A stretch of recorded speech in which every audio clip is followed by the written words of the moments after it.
but why were we treating a town in Wyoming, with 226 people, the same as Manhattan? That never made any sense to me at all. We're doing what we can, but I think honestly, the American people want to get back to work. What I've seen and what's been most scary to me is, watching the juxtaposition of the outcomes within the states. I mean, the sort of Florida, New York example is the closest one, right? Because the media has been shitting on Florida for 3 months. Meanwhile, they got a tiny fraction of the death toll, a larger population. All the people from New York are fleeing to Florida, so bringing it there, and they got it under control. But they've been crapping on Florida for 2 months while making New York to be like this great example because it's run by a liberal. But I'm like, but look at the numbers. There's literally nothing in the numbers that tells me that New York is a success. Now, if you look at even New York relative to other liberal states, because I don't want to do just the conservative pickup, relative to California, New York has performed terribly. California got it before New York, has a bigger population than New York. They don't have it fully under control, but they've done a better job than New York. Washington State, same thing, super liberal, but it's where it first started. It happened, and they managed to get it under control. But watching the media, they're like, I like that guy. He's got some good sound bites. So we're going to build him up as though he's infallible. He's perfect. But when you actually look at the numbers, they tell a very different story. But you don't hear that. I mean, I think Ron DeSantis from Florida did a great job yesterday combating the media narrative and the stuff they literally tried to make up about Florida. And finally, he had enough and said, guys, here are the facts. And, I tweeted a thread earlier today that goes through the whole sort of thing. And it's sort of incredible to watch. But I think, it's been a good awakening for Republicans. I mean, I think Donald Trump in the age, for conservatives has been great because it's shown conservatives that they can actually fight back. They don't just have to roll over and die. They don't because the other side wants to or because some liberal journalist that hates their guts is going to write a bad story about it. Guess what, guys? They're going to do that anyway. Like, it's okay. You can push back, and let's have that honest dialogue. But let's do so on an equal playing field. And right now, we're not at an equal playing field. I mean, you talk about this election.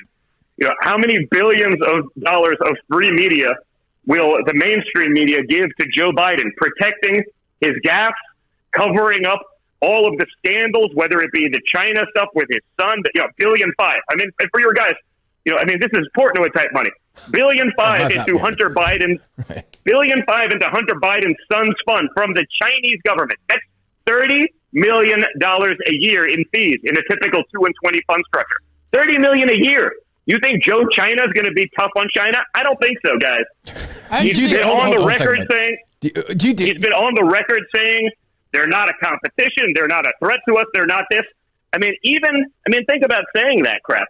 Unless you're bought and paid for, there's literally no justifiable way to say that, especially now that we know what's going on with COVID. Do you think, though, one thing I would say about your dad in this is one other fault I would have is at the beginning on social media, he tried to say this wasn't going to be a big deal. There weren't going to be as many deaths. And then I feel like he had some real inconsistency on social media versus how it rolled out later. But no.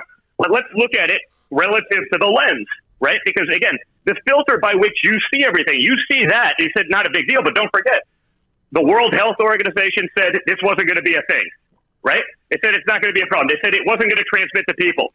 And then once it started doing that, then everyone changes their story. So, he was going with the information that he had. But more importantly than that is, don't forget, those same organizations and the CDC then said 2 million Americans were going to die.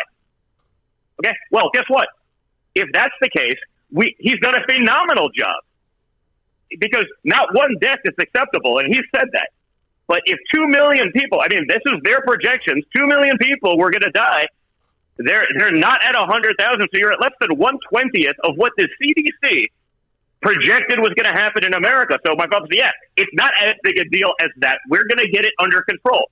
You notice you don't hear the story about ventilators anymore. They were saying they're never going to get it. Not one person went, or passed without having a ventilator available. They got all that stuff done. There was an article in the National Review the other day, basically, and this is not exactly a pro-Trump type of periodical. Even if it leans conservative, they're sort of, let's call it never Trump more often than not. And even they said, you don't hear about the story because they got the PPE stuff to the hospitals in a fashion and in a pragmatic way that no one no one even imagined could happen with a big, slow government bureaucracy in place. Because you got to remember, you're still dealing with it through that lens. So you don't hear that story anymore because guess what? They overperformed significantly. So let's figure out something else that we can hit them on. And that's the problem. They only talk about the negative.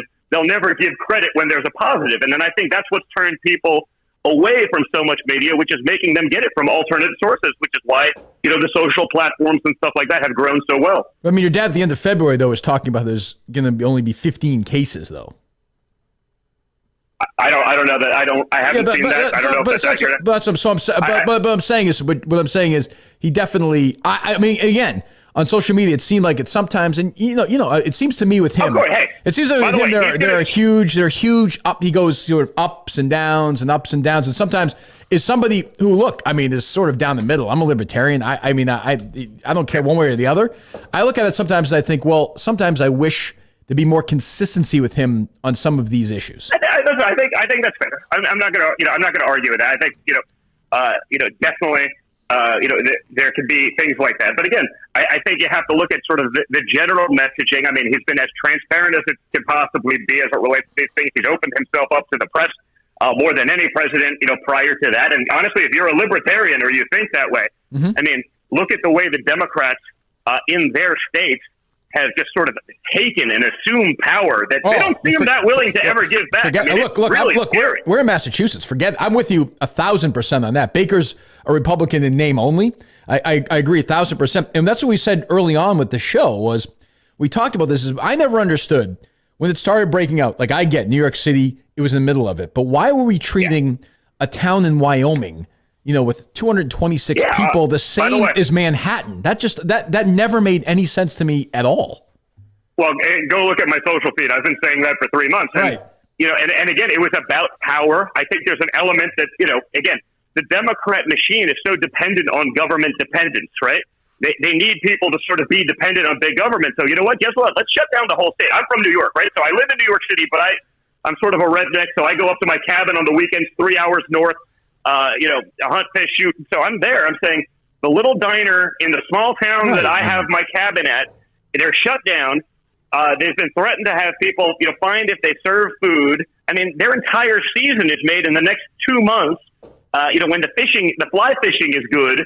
And I'm like, why are they I get it. New York City, 100%. I understand that. I'm not, but you're going to shut down these small rural areas that have 0 cases, no anything, have plenty of stuff, adequate stuff in the hospitals in their areas. I'm not saying be glib about it. You can still take precautions, but you're going to shut down the entire state. I mean, look at California, how big it is. Yeah, shut down LA, shut down San Francisco. It makes total sense.